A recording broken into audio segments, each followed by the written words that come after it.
Have you ever set your alarm for 5 a.m. with big plans, only to hit snooze and wake up at 8, feeling guilty? Maybe you've read that successful people wake up early. Maybe you've tried it yourself, once, twice, maybe 10 times, but you always go back to old habits. You tell yourself, I'm just not a morning person, I need my sleep. But what if I told you that the first hour of your day holds the power to change your entire life? What if one man's story could prove that your destiny is decided before the sun rises? This is the story of a man who had nothing until 5 a.m. became his secret weapon. Stay with me until the end, because this might be the wake-up call you've been waiting for. In a small industrial town where factories hummed day and night, there lived a 32-year-old man named Thomas.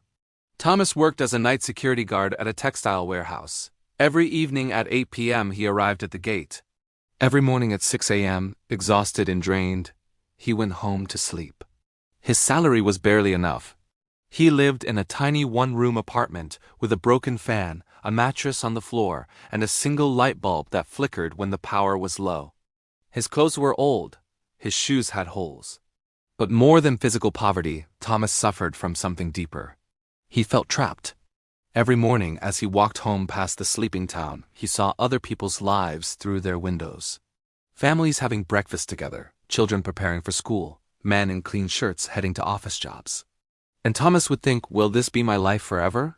Walking home while everyone else is waking up to their dreams. He had tried to change. He applied for better jobs, but with only a high school education, every door closed. He wanted to learn new skills, but after working all night, he was too tired to do anything except sleep. His mother, who lived in the countryside, would call him once a week. Thomas, my son, when will your life get better? I'm getting old. I want to see you succeed before I die. Thomas would force cheerfulness into his voice. Soon, Mama, soon. I'm working on it. But he wasn't, because he didn't know how. The truth that haunted him most was this: he wasn't lazy. He worked hard every night, walking miles, staying alert, doing his duty. But hard work alone wasn't changing anything. He was working hard in a life that was going nowhere. And every morning, as he collapsed into bed around 7 a.m., sleeping until 4 p.m., he felt like he was living backwards. The world moved forward while he slept through it. One thought kept returning, like a whisper he couldn't ignore. There has to be another way. But what? One cold Tuesday morning in November, Thomas' phone rang just as he was leaving work. It was his sister. Thomas, you need to come home. Mama collapsed. She's in the hospital.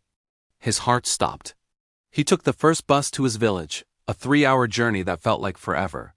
When he arrived at the small rural clinic, his mother was in bed, weak but conscious. The doctor said she had fainted from exhaustion and stress. She needed rest, better food, and medicine they couldn't afford. His mother held his hand, her voice barely a whisper. Thomas, I don't have much time left. Please, my son, don't waste your life like I wasted mine. Find a way. Promise me. Thomas sat beside her bed long after she fell asleep. He looked at her wrinkled hands.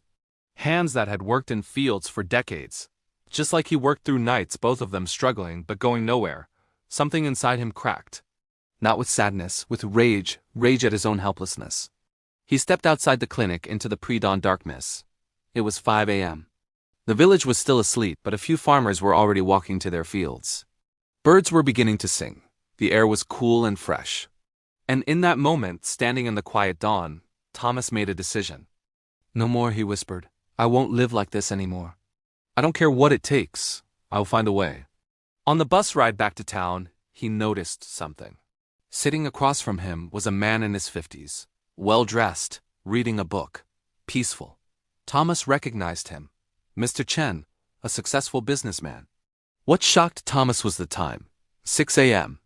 A successful man traveling on a regular bus. At dawn, Thomas gathered his courage. Excuse me, sir.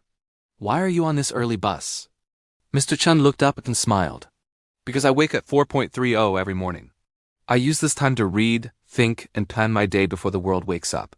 But don't you need sleep? I sleep at 9 p.m. 7.5 hours. Enough? Mr. Chen studied Thomas's tired face. You work nights? Yes. Security guard. And when do you sleep? 7 a.m. to 4 p.m., usually. Mr. Chen nodded slowly.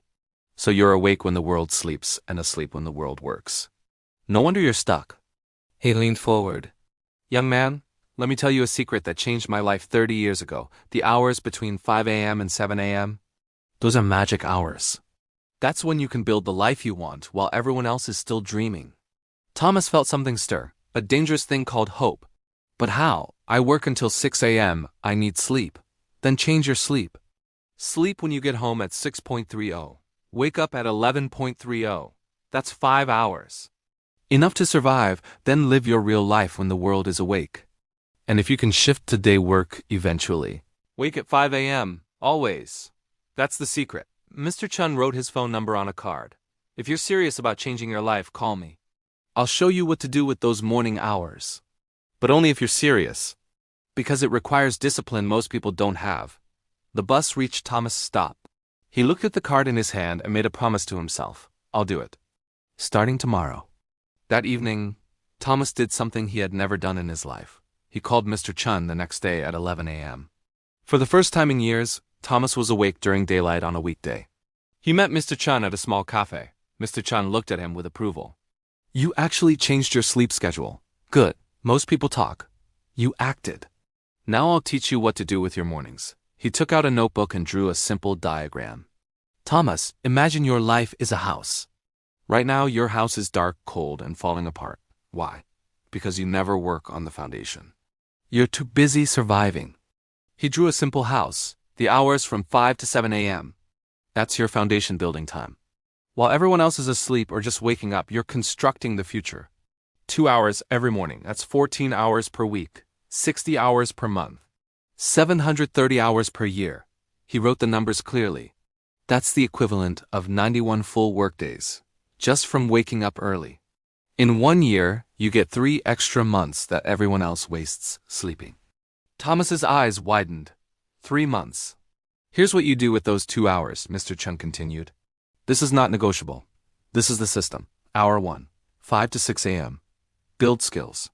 You spend this hour learning something that will change your economic situation. Not watching TV, not scrolling your phone. Learning, a skill, a language, a trade. Online courses are free now. YouTube has everything. You have no excuse. Hour 2.6 to 7 a.m. Build body and mind. 30 minutes. Exercise. Walk, run, stretch.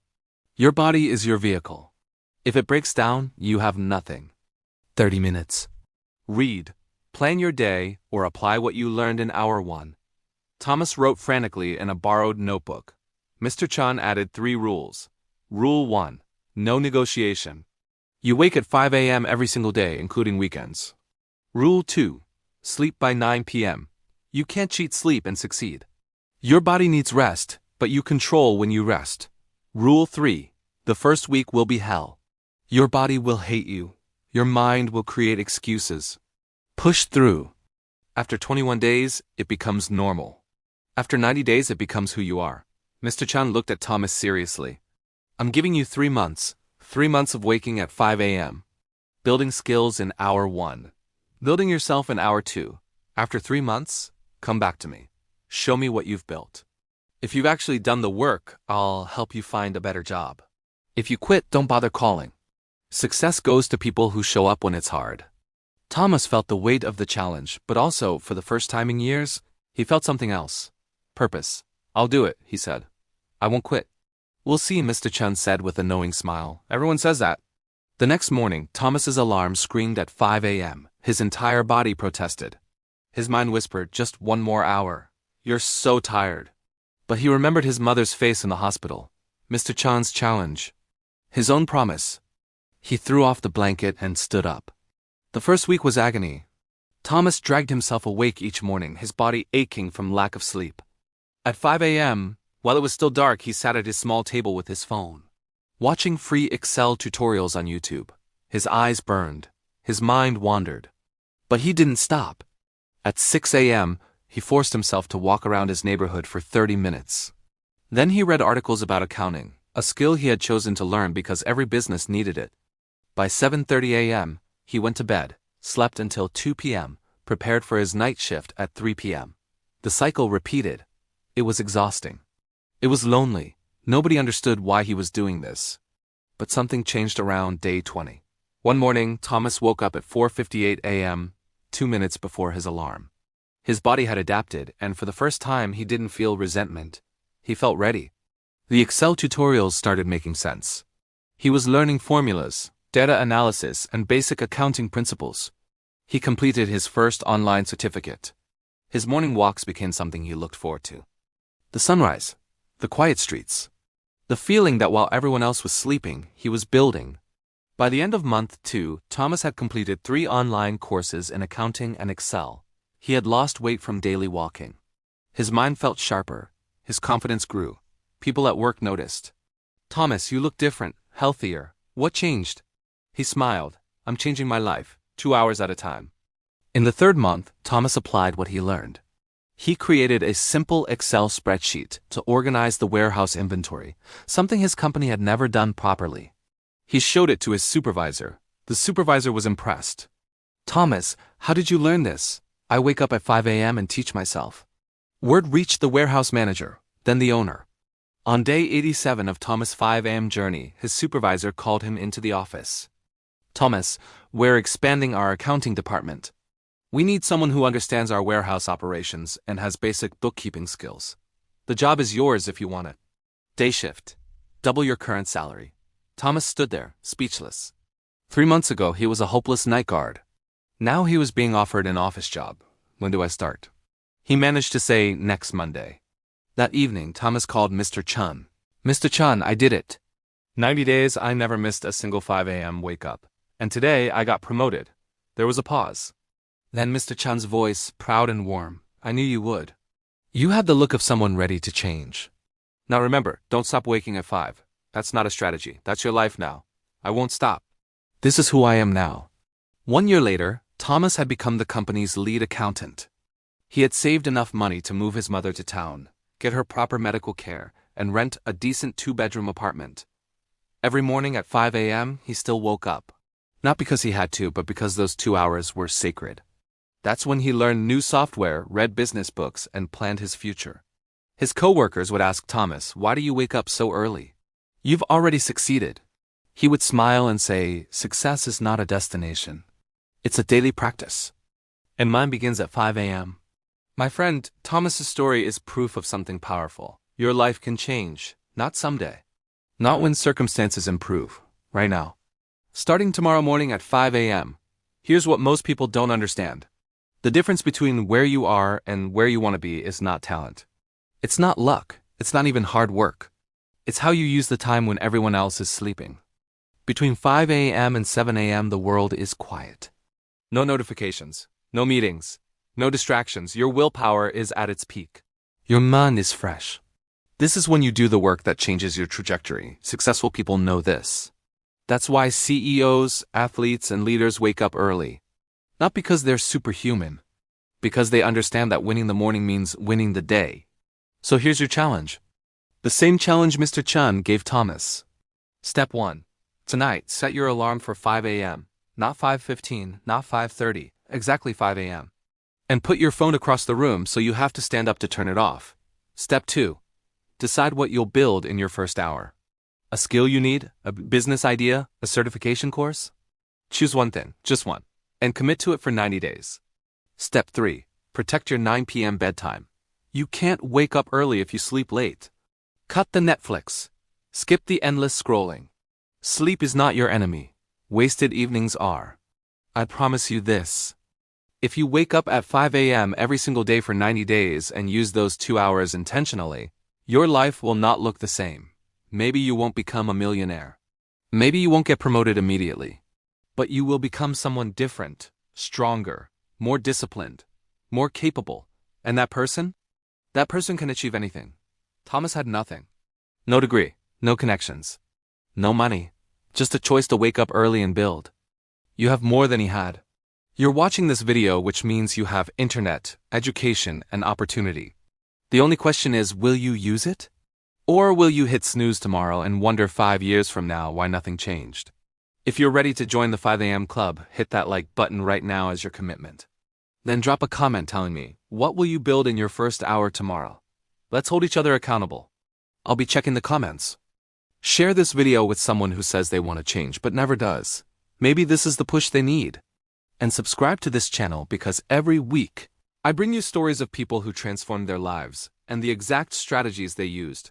Remember Thomas's words, success is not a destination. It's a daily practice, and that practice begins tomorrow. At 5 a.m., will you be awake? Your future self is waiting on the other side of that alarm clock. Don't make them wait another day.